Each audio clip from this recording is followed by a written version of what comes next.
What's going on, guys? Still here. Today we're taking a look at GHPC, an up-and-coming tank combat simulation game. And the developers of GHPC, the lead developer, Action Scripter, I have actually spoken to a few times, has given me a little bit of an access to the Patreon preview. And currently what they have so far is honestly quite amazing. Their models are made in-house. However, the game is made on the Unity engine, and a lot of the environment is Unity assets, I'm pretty sure. It's very similar to the assets that I find in Cold War game, which, if you remember way back, like maybe 4 months ago, I did a video on, has a lot of the same assets. They both right now center on Point Alpha, which was like I guess a contested region during the Cold War. And this is basically just a Cold War gone hot scenario for now. And honestly, with what they've put in already, I love it. They have a Patreon and a community Discord, and I think you guys should definitely check out the community Discord to be able to see more updates from the developers and support the Patreon if you want to take a look at what the game has to offer. I'm not going to show too much today, but they just recently added the M1 IP Abrams and the T-72 M1. And it's all East German right now. Of course, the vehicles are Soviet, but it's just East German roundels, so no like actual Soviet level emblems.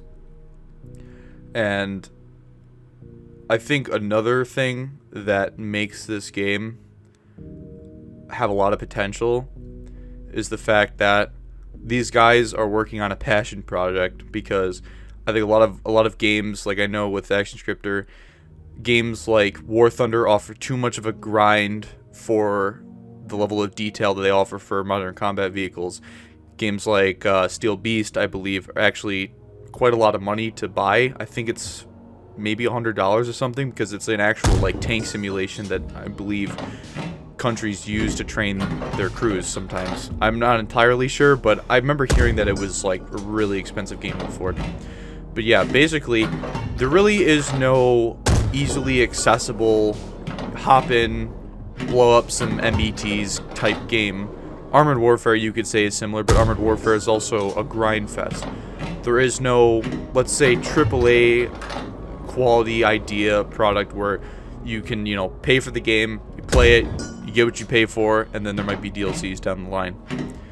Speaking of DLCs, I asked Action Scripter once about the monetization of the game in the future, because of course, the Patreon, you're going to be spending money over the course of the development investing in this game's success.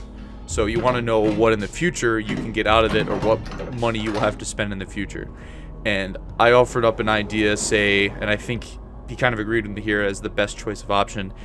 If you're familiar with IL-2 Battle of Stalingrad, you will know that you have to download the base game. You get a base set of aircraft. There's some collector's aircraft you can buy, but for the most part, the main monetization of the game comes from buying a theater of war. So the base game is Battle of Stalingrad, then there was Battle of Moscow, then there is Battle of Bodenplatte, etc.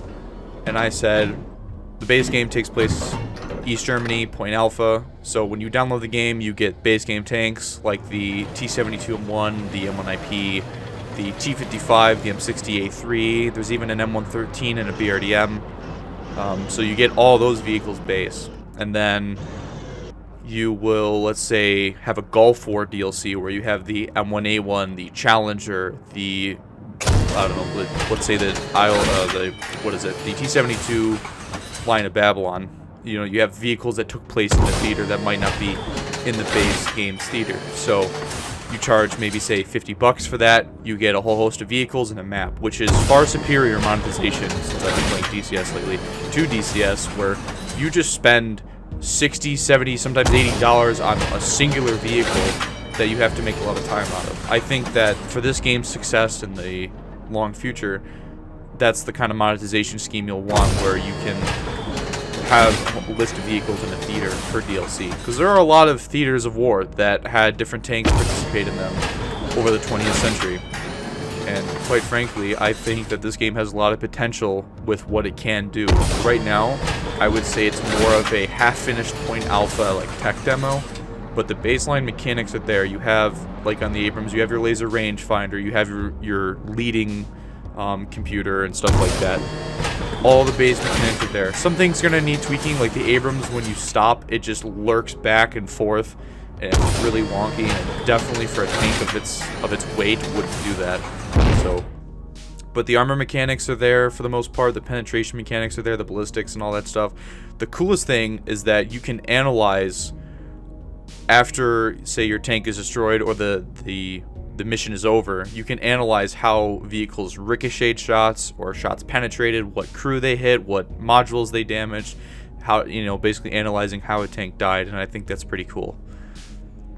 So, game definitely has a lot of potential in the sandbox aspect of how each round that you play goes. Now, in the long distant future, multiplayer hopefully will become a thing.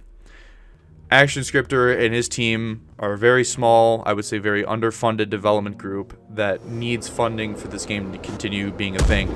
And hopefully at some point they could afford to have servers, or maybe, you know, client-side servers made by players. But for the most part, I don't think this game is going to see multiplayer for quite a long time.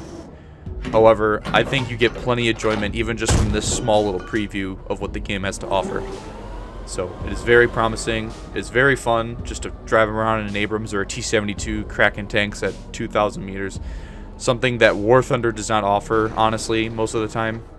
And I think that I would definitely leave War Thunder's ground forces for a game like this. So, please, please, please check out their Patreon. I will link that in the description. And their Discord as well. Group of fun guys. And honestly, with what the work that this tiny team has done is just insane. Like, look at this Abrams model. When I stop, those bags will bounce. The attention to detail is just amazing. It even tells you when you shot, whether it ricocheted, what parts it hit. It shows you the order of how it penetrates, and it's awesome. Now I'm going to go ahead and call the video here before I start repeating myself. I will link the Patreon and their Discord link in the description below if you guys would like to check out the game. And anyways guys, that's pretty much it from me. As always, I'm Steel Wolf, and I'll see you guys next time.